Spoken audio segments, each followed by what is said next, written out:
Hello friends. तो अगर आप लोग भी एसआईपी के जरिए लॉन्ग टर्म में आपका अच्छा खाता है यहाँ पे वेल्थ बनाना चाहते हैं तो शायद ही आपने पराग पारित फ्लेक्सी कैप का फंड का नाम जरूर सुना होगा।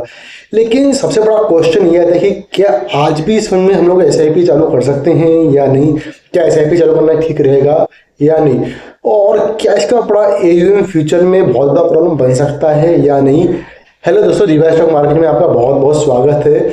तो आज की इस वीडियो में जानेंगे कि क्या पराग पारित फ्लेक्सी कैप फंड आप पोर्टफोलियो के हिसाब से सही है या नहीं, राइट। तो सबसे पहले समझते हैं एक्चुअली पराग पारित है क्या। तो सबसे पहले देखते हैं कि पराग पारित फ्लेक्सी कैप एक open ended dynamic equity fund है जो कि लार्ज कैप, मिड कैप और स्मॉल कैप कंपनीज में इन्वेस्टमेंट करता है। इस फंड का प्राइमरी जो ऑब्जेक्टिव है वो है कैपिटल ग्रोथ टर्म में इन्वेस्टमेंट करना।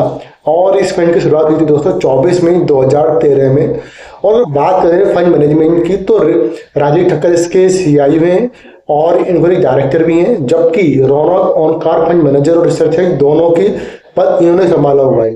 अगर बात करें इस फंड की मतलब कौन सी यूनिक बातें जो कि इस फंड को काफी खास बनाती हैं, तो इसका अप्रोच सिर्फ मार्केट कैप के हिसाब से स्टॉक खरीदना नहीं है, बल्कि फंड की इन्वेस्टमेंट फिलॉसफी और value investing, long term thinking और वैल्यूएशन डिसिप्लिन को काफी इंपॉर्टेंस इस फंड में दिया जाता है।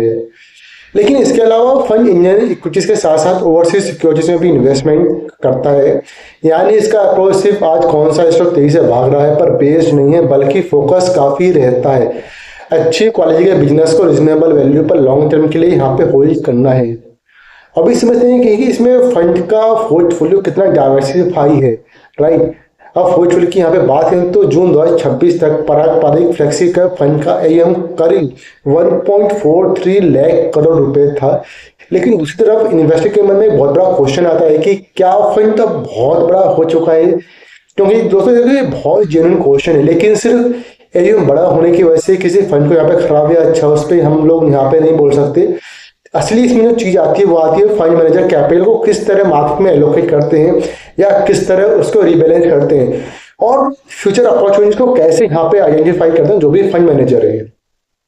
इसके बाद देखिए इसमें फंड में किन सेक्टर्स पर ज्यादा फोकस रहता है। तो ऑफिशियल मार्च 2026 की जो फंड सीट है उसके अनुसार पोर्टफोलियो में बैंकिंग का बहुत बड़ा एक्सपोजर है।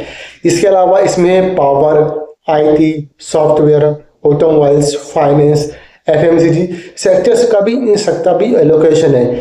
इसका मतलब है कि दोस्तों ये फंड किसी एक सेक्टर पे कंप्लीटली डिपेंडेंट नहीं है, बल्कि इसका हर सेक्टर में थोड़ा थोड़ा डाइवर्सिफिकेशन है। बट एक यहाँ पे बहुत इंपॉर्टेंट आप लोग ध्यान रखिए, डाइवर्सिफिकेशन मतलब रिस्क खत्म होना बिल्कुल नहीं है। इक्विटी म्यूचुअल फंड होने के कारण मार्केट गिरने पर भी इसका जो एनएवी है वो भी यहाँ पे गिर सकता है। अभी बहुत ही मुझे यहाँ पे क्वेश्चन आता है कि दोस्तों आपके मन में भी होगा कि चलो रिटर्न कितना मिलेगा। अगर बात करें हम मार्च 2026 की जो ऑफिशियल फंड सीट है उसमें सिर्फ इंस्पेक्शन और अभी तक जो भी डायरेक्ट प्लान है उसमें लगभग 18.14% और रेगुलर प्लान में लगभग 17.31% का यहाँ पर रिटर्न दिखाया गया है। बल्कि कंपैरिजन में निफ्टी 500 टीआरआई से करीब 13.43% और निफ्टी 50 टीआर करीब 12.15% था। लेकिन यह एक बहुत इंपॉर्टेंट बात है कि 5 रिटर्न को देखकर सिर्फ आप फ्यूचर की यहाँ पे गारंटी नहीं ले सकते। और रिसेंटली में फंड का परफॉर्मेंस हर जो भी बेंचमार्क है ऐसा नहीं कि वो हर जगह अच्छा हो।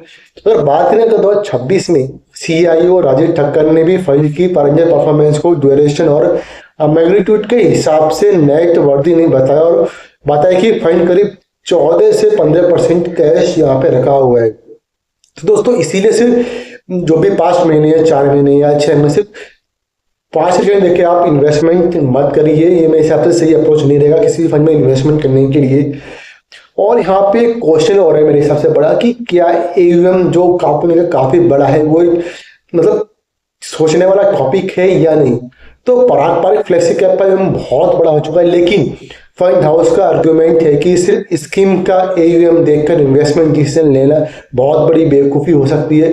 असल में अगर आपको देखना है कि फंड किस तरह स्टॉक्स को सेलेक्ट कर रहा है, पोर्टफोलियो कितना कंसेंट्रेटेड है और फ्यूचर में कैपिटल एलोकेशन इस फंड में कैसे किया जा सकता है।